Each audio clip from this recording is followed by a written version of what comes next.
Faoilleach, welcome to a week in the life of a Gaelic writer. As a Gaelic of this video show fat. This video is going to be entirely in Gaelic, no English this week.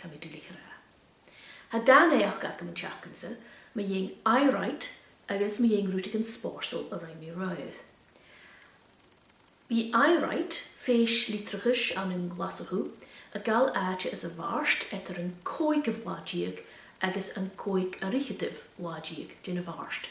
Agus bi mi hien alns bi mi a gal parst an een tachertus son leor oer a chud vok. Ha mi het bring man a leor seo rea an balach big a geiste gek dorsen, heet ulsige le lua press, agus ha mi a sier geir ter hurst a rishin tachertus a ha seo. A ha tor ille gevi adol ma ha uiake van een litrachus na Gaelic bi tor ille ag I-write as yn bi uiakef. So ma dil ced edd larach lin I-write edd ma veel of a draste, sio na jiffer tachertus na visan, etter pien is guhan bien, Gaelic songwriting, het de gra sio eiche horichtje an een kujach truer heinteren agus skrifteren oren kliwtjoch, gille brietje mag gille vuil, Alster mag gille van agus marsten, agus Marcus mag kan turner. Mis minnig go big sin overzag ma ha uiak am hien aan, is toch een gejage mi anders an sin eisking. Agus an oorsin edd een la di sin tachertus ac am hien, bi Tim Armstrong Davy Air agus INF mag gleod a bring mo sin titel have a new wave of Gaelic sci-fi. Agus ha mi jolach es een truer ha seo agus jail et een kuch skrivien agus mar sit lis gebi mi as een tokelach koju ganef dois bi ha mi dolachal korum mar sin. Kujoch ger chlar ha oren ilach, Songs of Isla, tachertus a korach oren, a ha kudden keer spirit Gaelic ile tro echtri dochus agus arnjoch. Friesio yn Ilan, agus mis mynd i grawn le achgar a heich yn lior sio ysgrifennu, no, a ha yn lior sio bydd ysgrifennu. So, bi'n tachertus ac am hyn, agus cwdroch yn lista sio, gyda na chawn as Gaelic a fiese, sawn mwyn hilyn yn y nir a hae Paul Merton, who has spent half a lifetime exploring some of the most beautiful islands in the world, the Hebrides. So ha gylior edd y chlar son dynia as ecafel wy ys y Gaelic.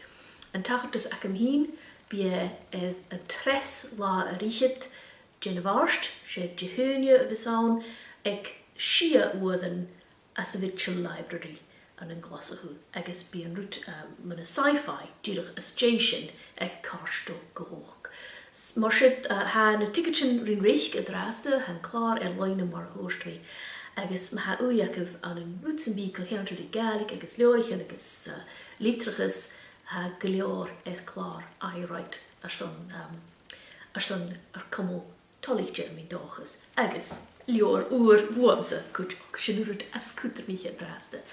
Koju, a rut ille mi dollara garom mi ag tachertus yn roedd le urus leorichen na halape agus iad tashbenig Pisen gynne skrivien ure ek ne skriveteren o huoth duis men skriveteren ure a nuddi.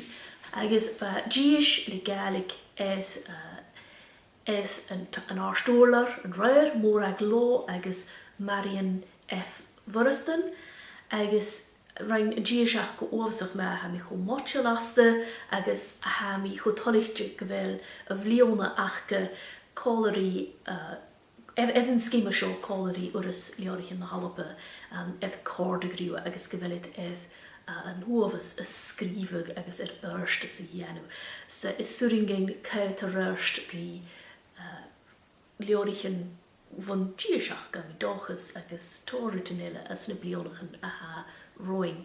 Agus bechorgo ra gyda corn in leorichen a ha gopydd an y cofantoch le urus leorichen na halape son genu keinjoch gyfel aatje skrifter yn Gaelic a misg na duishin sin.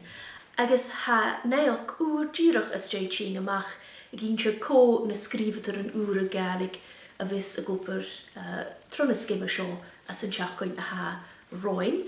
agus siad sin Callum MacGinnigan agus Alistair Paul.